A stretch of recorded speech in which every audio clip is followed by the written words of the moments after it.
¿ya? ¿Se logra ver las diapositivas? ¿Se escucha bien? Sí, doctora. Sí, doctora. Ya, chicos, muy bien. Entonces vamos a terminar, ¿sí? Con este tema es un poco más sencillo, ¿sí? Probablemente algunos ya tienen algunos conocimientos básicos que vamos a corroborarlo aquí, ¿ya? El sueño. Tienen que recordar ustedes que el sueño pues, es un proceso vital, cíclico, complejo y activo, compuesto por varias fases y posee una arquitectura interna característica. ¿Ya? El ciclo del sueño constituido por la asociación periódica de las distintas fases dura generalmente 90 minutos. Un ciclo del sueño entre 70 y 120 minutos hasta el máximo, ¿no? ¿Ya? Pero en promedio 90 minutos. Por eso es que probablemente cuando nosotros tenemos alguna pequeña siesta en el día, ¿no? Y no es que duermes 2, 3 horas, sino de repente dormiste un poquito, pero llegaste a todas las fases del ciclo, un ciclo de sueño completo, y te despiertas reconfortado, ¿no? Dicen, uy, es un sueño reparador, ¿ya? Eso es cuando se da un ciclo de sueño completo, sus distintas fases, ¿ya? Entonces hay que tener, sobre todo, eh, un, eh, un sueño completo, digamos, fisiológico para que sea reparador. No tanto en horas, cuántas horas, sino, como se dan cuenta, miren, con 90 minutos un ciclo va a ser bastante reconfortante en el día. Chicos, estamos hablando del día. En la noche, pues, generalmente tenemos de 4 a 6 ciclos por noche. Ahora, la cantidad de horas que se recomienda en la vida para que sea óptimo va a depender del grupo etario, ¿ya? Si estamos frente a recién nacidos, a infantes, preescolares, ¿no? Adolescentes, ya adultos o adultos mayores, van a ver ustedes que las horas de sueño recomendadas son distintas. Obviamente, un infante, un bebé, ya tiene pues más horas de sueño, ¿no? Y es lo recomendado, es lo apropiado, ¿ya? Sin embargo, conforme va subiendo la escalerita de clasificación etaria, se dan cuenta ya que un adulto debe, según recomendación, dormir entre 7 a 9 horas, ¿ya? Ahora, esto es como un semaforito, ¿no? Lo ámbar, lo naranja, es lo que puede ser apropiado, o sea, se podría tolerar. Sin embargo, no es recomendado, lo recomendado es lo verde, chicos, ¿ya? Siempre recomienden eso. ¿Qué puede ser lo recomendado? Que duerman 6 horas, puede ser, puede que no le afecte tanto, ¿no? O hasta 10 horas. Sin embargo, si ya pasamos estos límites, ¿no? Y nos vamos hacia la parte roja, lo no recomendado, menos de 6 horas o más de 10 horas, ya en estos casos empieza a haber sintomatología, ¿ya? Asociada a trastorno del sueño. ¿Ya? Muy bien. A ver, miren en los adultos mayores, sobre todo, cómo ya las horas disminuyen, ¿no? 7 o 8 horas recomendado. Y en algunos casos los pacientes pueden dormir menos, 5 a 6 horas, pero todavía podría considerarse apropiado, ¿ya? Menos de 5 horas, ya allí sí hay que tratar. Muy bien. Entonces tenemos en cuanto a las fases, el sueño REM y el sueño no REM, y esto ya ustedes saben que es de acuerdo a los movimientos oculares durante el sueño, ¿ya? Em, el sueño no REM es el más largo, tiene su etapa 1, 2, que es superficial, sueño superficial, y el sueño profundo que está conformado por la etapa 3 y 4, ¿ya? Y el sueño REM, que es el sueño paradójico, ¿no? Porque es donde hay movimientos oculares rápidos, como el mismo nombre lo dice, ¿ya? Y que parecía, tiene funciones vitales de un paciente despierto, pero está dormido. Y es importante que el paciente llegue a este último ciclo, el sueño REM, para que, como les mencionaba anteriormente, sea un sueño realmente óptimo y reconfortante, ¿ya? Si no llega a este sueño, probablemente el paciente, por más que duerma 10 horas, va a amanecer cansado. Entonces, se debe a esto, ¿ya? Ahora, aquí tenemos que recordar las ondas cerebrales, ¿no? Ya, características de cada etapa, ¿ya? Esto se ve en una electroencefalografía. En la etapa 1 vemos generalmente ondas alfa, en la etapa 2 vemos ondas, usos de sueño y ondas zeta, ¿ya? La etapa 3 y 4, ondas delta, y en el sueño REM, en la fase REM, ondas beta, ¿ya? Miren ustedes las funciones vitales como frecuencia cardíaca, presión arterial y respiraciones, tanto en la etapa 1, 2, 3 como 4 de la fase no REM, son lentas, ¿no? Producto del sueño, producto de lo que normalmente uno debería indicar, ¿no? Que en el sueño disminuyen estas funciones vitales. Pero en la fase REM esto aumenta o puede ser variable, ¿no? Y la actividad cerebral también aumenta, ¿ya? Y esto ya pues está, digamos, cerca al despertar. Ya, entonces tenemos dos etapas, REM y no REM. La REM corresponde al sueño paradójico, sueños vívidos, ¿ya? La privación del sueño REM se relaciona con ansiedad, irritabilidad e incapacidad para concentrarse y de la conducta, ¿ya? Y como habíamos mencionado en el cuadrito, hay elevación de las funciones vitales como presión arterial, frecuencia cardíaca y frecuencia respiratoria, ¿ya? El 80% corresponde a la fase no REM, ¿ya? La más larga de aquí es la fase 2 de 10 a 25 minutos, ¿no? La actividad en uso parece ser importante para la integración nocturna de nuevos recuerdos y de conocimiento neocortical existente, ¿ya? Entonces, como ustedes pueden ver aquí, el sueño es importante para que todo lo que ustedes han estudiado o han vivido se almacene en la memoria a largo plazo, ¿ya? Entonces, para formar nuevos recuerdos y conocimiento neocortical, necesitamos dormir bien, ¿ya? Llegar a una etapa 2 mínima del sueño no REM. Por eso es que en algunos casos no se recomienda estudiar a veces de madrugada, ¿no? Porque estudian, no durmieron nada y se olvidan rápido todo lo que aprendieron, toda la etapa del sueño, para que esos conocimientos se integren. Bien, otra cosa que deben recordar aquí que generalmente los sueños que recordamos con los que uno despierta y recuerda haber tenido algunos, ¿no?, rezados de sueño, es lo que sucede en el sueño REM, ¿ya? En el sueño no REM también hay sueños, ¿ya? Pero estos sueños son los que normalmente no recordamos. En cuanto a las estructuras y vías neurales relacionadas al sueño, tenemos nuestro reloj circadiano, ¿no? Que son las células hipotalámicas llamadas núcleo supraquiasmático, ¿ya? Este núcleo supraquiasmático es nuestro reloj biológico y básicamente este va a recibir un impulso de luz-oscuridad proveniente de la retina del ojo. Bien, entonces la estimulación luminosa en la retina lleva la información hasta el núcleo supraquiasmático del hipotálamo y este lleva la información hacia el resto del cerebro, ¿sí? Presenta un ritmo de activación neuronal que es de alto durante el día y bajo durante la noche. Este hipotálamo me va a llevar información al tálamo, a la formación reticular mesencéfalo, me va a llevar información hacia la glándula pineal, por ejemplo, para formar melatonina, que ayuda a regular el ciclo sueño-vigilia, ¿no? Y que se libera durante la noche.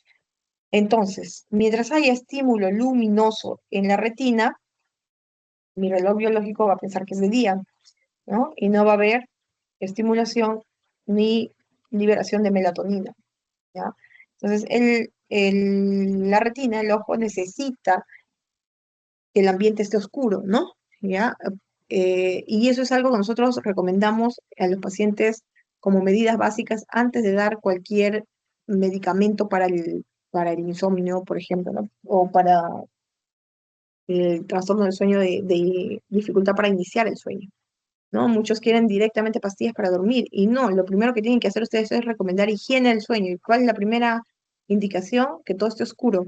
¿Por qué? Porque fisiológicamente nosotros sabemos que el núcleo supraquiasmático necesita la información que es de noche y eso solo se logra con la oscuridad. Si tenemos televisión, si tenemos celulares, si tenemos cualquier cosa que me esté iluminando la visión, no voy a lograr dormir y cada vez voy a dormir menos. Entonces, por eso, esa es una de las primeras recomendaciones. Entonces, este núcleo supraquiasmático va a llevar información, como les dije, a las distintas estructuras cerebrales, como el prosencéfalo, lleva información a la neocorteza, hipocampo, sistema límbico y núcleos basales. Y esto es importante para la atención, memoria, emoción, desempeño psicomotor e integración sensorimotora. Lleva información al tálamo y al hipotálamo. Y el hipotálamo lleva información a la hipófisis anterior para la regulación de las concentraciones hormonales. Es por eso que algunas hormonas también tienen una liberación de acuerdo al ciclo, al ritmo circadiano, ¿no? Algunas van a liberarse mucho más en la noche que en el día, ¿no? Entonces, por eso es que necesitamos dormir bien, porque si no, no se liberan y no se desarrolla adecuadamente, sobre todo en niños, ¿no? Sobre todo la hormona de crecimiento, ¿ya? El cortisol también tiene una correlación con el ciclo circadiano, ¿ya? Y esto se debe a la comunicación que hay en el núcleo supraquiasmático del hipotálamo y la hipófisis anterior. Con el hipotálamo mismo para regular la temperatura y el metabolismo corporal, con la formación reticular del tronco encefálico para regulación de la función del sistema de sueño-vigilia, y a la glándula pineal para la liberación de melatonina.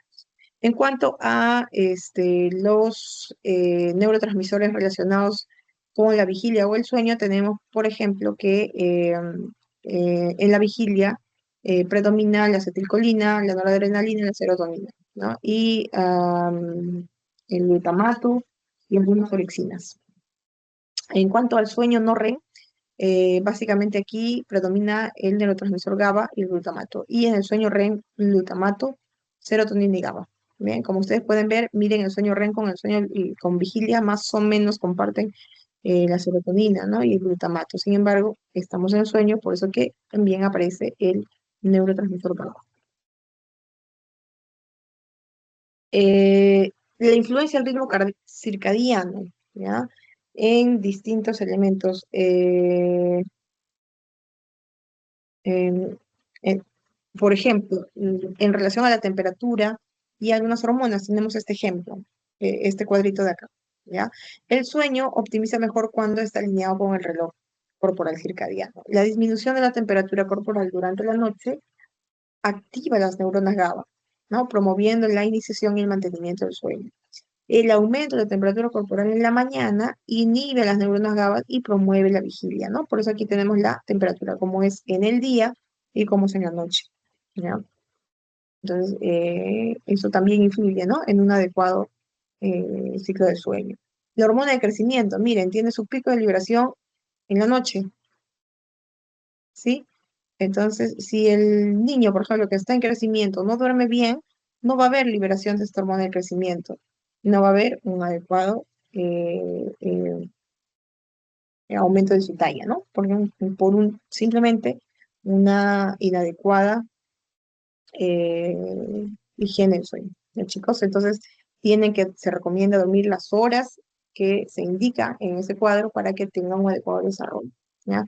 Y en cuanto al cortisol también, ¿no? También tiene su ciclo de liberación noche-día, ¿no? ¿Ya? Y en la tarde, obviamente, pero también relacionado al sueño, como pueden ver aquí.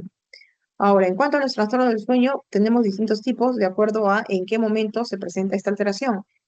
Puede ser un trastorno del ritmo circadiano, ¿no? Un trastorno del ritmo sueño-vigilio que no es de 24 horas, un síndrome de retraso y adelanto a fase del sueño o cambios agudos en el ciclo sueño-vigilio. Insomnio, ¿no? Que puede ser crónico o a corto plazo, narcolepsia, trastornos del movimiento relacionados al sueño, aquí tenemos por ejemplo, el de piernas inquietas, y el trastorno de la respiración relacionado con el sueño, el apnea del sueño y la apnea obstructiva del sueño, y las parasomnias, ¿no? Aquí tenemos a las pesadillas y el sonambulismo. Eh,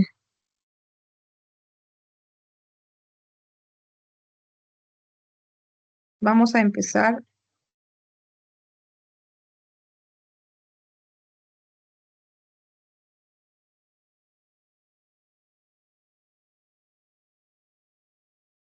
con trastornos del ritmo circadiano. Aquí tenemos trastornos en el retraso en la fase sueño-vigilia. Por ejemplo, horarios de inicio de sueño y despertar más tardíos, ¿no? Son los pacientes que no logran conciliar el sueño, o sea, no logran iniciar la fase uno del sueño no REM, ¿no? Dificultan para dormir. Una vez que empieza el sueño, duermen bien, pero tienen dificultad para iniciar o para despertar más tarde, ¿ya? Tiene en algunos casos causas genéticas, ¿sí? Y en otros casos son factores conductuales. Suele verse en adultos jóvenes. ¿Ya? Trastornos por avance de fase de sueño vigilia. En los ancianos, generalmente el 15 al 30% despierta demasiado temprano, ¿no? Duermen cada vez menos, ¿ya? Y esto está relacionado a veces a que tienen mucho sueño durante la tarde o duermen mucho en la tarde, ¿ya? Entonces también hay que ahí regular un poco el sueño de día. Hay una variante familiar, autosómica dominante, que se debe a una mutación, ¿ya? En este gen específico del reloj circadiano, en algunos casos puede presentarse. En cuanto al trastorno por el ritmo del sueño vigilia no de 24 horas, esto se debe a la alteración de la señal sincronizadora primaria, luz-oscuridad, ¿no? Y esto suele darse en ciegos, por ejemplo. Imagínense, los pacientes cieguitos no diferencian mucho la luz de la oscuridad por su condición. Entonces, ellos suelen tener este tipo de trastorno y cursan con somnolencia diurna. Y trastorno por cambio de turno laboral. Eso también es muy importante porque los pacientes que trabajan de noche seguido, ¿no? Imagínense pacientes de policías o, no sé, vigilantes, nosotros mismos que hacemos guardias nocturnas, muchos turnos nocturnos, me alteran, ¿no? Obviamente voy a estar en actividad en la noche y voy a tener somnolencia diurna anormal, ¿ya? Entonces, horas excesivas de trabajo, viajes que cruzan varios meridianos también, ¿no? También afectan a este trastorno. Y es importante que lo tengamos en cuenta, ¿por qué? Porque la OMS ha estudiado como posible carcinógeno, entonces hay una afectación, ¿no? Orgánica. Ya, en cuanto al trastorno por cambio de turno laboral, tiene que haber una educación sobre el sueño, aumentar la conciencia de los peligros relacionados con la falta de sueño. En algunos casos hay que indicar medicamentos y que es eficaz para somnolencia excesiva en el trabajo. En cuanto al desfase, hay que adaptarse, ¿no? Una vez que uno llega a otro país, de repente con cambio de uso horario, pues hay que empezar todo lo que se recomienda como higiene del sueño adaptativa, ¿no? Y evitar cualquier consumo de energizantes, cafeína o alcohol que pues me altere a mí un sueño adecuado. Y en algunos casos se les receta, por ejemplo, melatonina, ¿no? En cuanto al insomnio, el insomnio básicamente se caracteriza porque hay dificultad para iniciar o mantener el sueño, hay oportunidades y circunstancias adecuadas para dormir, pero no logra conciliar el sueño, y las consecuencias diurnas como fatiga, somnolencia, irritabilidad y alteración de la atención o la memoria presentes, ¿ya? Aquí tenemos factores de riesgo como sexo femenino, mayor edad y temperamento ansioso. En cuanto al insomnio crónico, incluye síntomas de dificultad para iniciar o mantener el sueño, a pesar de contar con la oportunidad adecuada para dormir durante al menos 3 veces por semana durante un periodo mínimo de 3 meses. A esto se denomina crónico y ocurre en un 10% de los casos. Corto plazo, cuando las características del insomnio se presentan durante menos de 3 meses, ¿no? Y aquí pues generalmente se asocian problemas emocionales como estrés, problemas de horario de sueño por trabajo, por ejemplo, o por sustancias, ¿no? Y esto sí corresponde al más del 30%. En cuanto al diagnóstico, eh, eh, en cuanto al diagnóstico, perdón, ya hay que hacer una buena historia, buscar antecedentes del sueño. Generalmente se le pide a estos pacientes que anoten, ¿no? Un pequeño diario para saber cuántas horas duerme, en qué momento duerme, ¿no? Hay que registrar todo eso, ¿ya? De 1 a 2 semanas mínimos. Hay que preguntar muchas veces a los familiares, a la pareja, que son los que ven cómo duerme, ¿no? El paciente, ¿ya? Y preguntar qué fármacos usa. En algunos casos es importante exámenes auxiliares como la polisomnografía. Hay que descartar factores psicofisiológicos como la ansiedad, ¿no? La higiene inadecuada del sueño, siestas durante el día, cafeína, tabaco muy próximo a dormir, ¿no? O, por ejemplo, ir al gimnasio en la noche también estimula, entonces no se recomienda en este tipo de pacientes, ¿no? ¿Ya? Y trastornos psiquiátricos como depresión, ansiedad, psicosis o esquizofrenia incluso, ¿no? Ya, en cuanto a fármacos y sustancias de abuso, la cafeína tiene una semivida de 6 a 9 horas y puede alterar el sueño en algunas personas hasta 8 a 14 horas, ¿sí? Aquí suele darse algunos medicamentos. En cuanto a trastornos médicos, también, ¿no? Paciente con dolor, obviamente tiene dificultad para dormir, hay que tratar el dolor. Si el paciente tiene asma, dificultad para respirar bien, no va a dormir bien también. Entonces necesitamos, en estos casos, identificar qué otros trastornos médicos presenta el paciente para y que estén compensados, ¿no? Porque si están descompensados, obviamente el paciente no va a dormir, ¿ya? Y trastornos neurológicos, la demencia a veces también conlleva a asociarse insomnio, Parkinson, ¿no? ¿Ya? El tratamiento va a consistir entonces en capacitación y asesoramiento de mejores hábitos del sueño, una terapia conductual y el tratamiento de las enfermedades concomitantes, ¿no? Que estén impidiendo un sueño, obviamente, ¿ya? Entonces, ¿cuáles son los métodos para mejorar la higiene del sueño en pacientes con insomnio? Uso de la cama solo para dormir, ¿no? Si no puede dormirse en 20 minutos, levantarse de la cama y leer o realizar otra actividad relajante con luz tenue para estimular el sueño. Ya, hacer de la calidad del sueño una prioridad, acostarse y levantarse de la cama a la misma hora todos los días, asegurar un ambiente relajado, cama cómoda, habitación silenciosa, oscura, ¿no? Son cosas básicas, pero que van a importar mucho, ¿no? En este tipo de pacientes, ¿ya? A veces en algunos casos, por ejemplo, con un baño de agua tibia se relajan y logran dormir bien, entonces también puede recomendarse, ¿ya? ¿Qué es lo que debe evitarse? Las siestas en la tarde, después de las 3 de la tarde, intentar dormir demasiado temprano, ingerir cafeína, tabaco, alcohol, ejercicio vigoroso, ¿no? o ponerse a pensar en ese momento de solucionar problemas pendientes del trabajo, ¿no? Entonces, obviamente, si uno está ansioso, tampoco va a lograr dormir, ¿ya? En cuanto al tratamiento farmacológico, hay que ir escalonadamente, ¿sí? No hay que ir directamente a, por ejemplo, benzodiazepinas. Podemos iniciar con antihistamínicos, cuyo efecto adverso, digamos, de los antihistamínicos es el sueño, ¿no? Generan sueño. Entonces podríamos ir con esos inicialmente, ¿no? Y tener cuidado con los efectos anticolinérgicos como el estreñimiento, hay que estar mencionándolo, pero ese podría ser un primer paso. El siguiente paso, si a pesar de eso y todas las medidas de higiene no logran conciliar el sueño, allí sí podemos nosotros recetar benzodiazepinas, ¿no? ¿Ya? Cuyos mecanismo básicamente la unión al receptor GABA, ¿no? Como el lorazepam, clonazepam o el sulpidem. Se puede recetar antidepresivos para ayudar sobre todo en pacientes con patología psiquiátrica asociada o antagonistas del receptor de orexina, que habíamos dicho que las orexinas pues eran uno de los neurotransmisores que estaban en vigilia. Entonces, un antagonista de este receptor obviamente también me va a ayudar a conciliar el sueño, ¿no? Aquí tenemos al suborexina. Ahora nos vamos al otro lado, la narcolepsia. La narcolepsia es una de las causas más frecuentes de somnolencia crónica, ¿no? Entonces, en este caso, el paciente básicamente va a tener somnolencia diurna excesiva, ¿ya? Va a haber debilidad muscular súbita, sin pérdida de conciencia. Hay algunos casos que es como cataplégicos, ¿no? Pueden aparentemente desmayar si es que sufren de narcolepsia, ¿ya? Eso hay que saber diferenciar también, ¿ya? Cuando existe una cataplexia grave, por ejemplo, es posible que la persona esté riendo por un chiste y de pronto caiga al suelo, ¿no? Suele pasar en algunos casos. En los episodios más leves, los pacientes tienen debilidad ligera de la cara o el cuello, ¿ya? En la narcolepsia se produce pérdida de las neuronas hipotalámicas que sintetizan neuropéptidos de orexina o hipocretinas, ¿ya? Entonces, al haber esta pérdida, ¿no? El paciente pues tiene mucho sueño, ¿ya? Ya hemos dicho que estos neuropéptidos son importantísimos para la vigilia, ¿ok? En condiciones normales, las orexinas inducen episodios prolongados de vigilia y suprimen el sueño REM.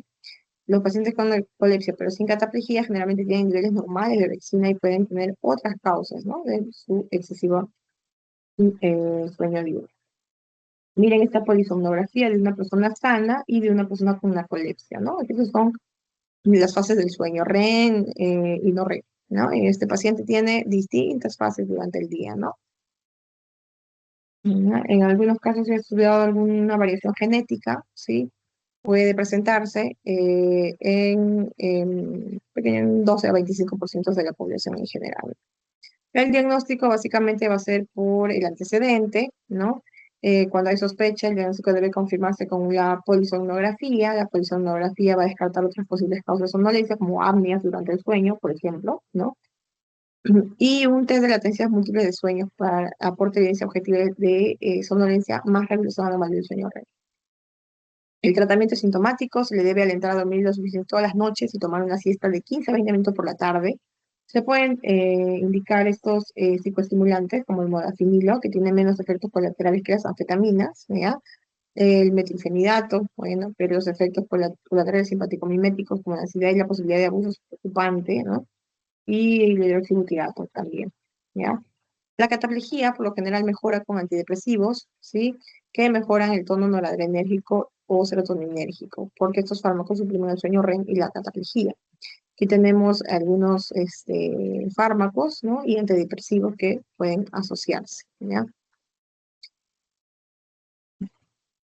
El síndrome de piernas inquietas es muy común, afecta del 5 al 10% de adultos, más frecuente en mujeres y ancianos.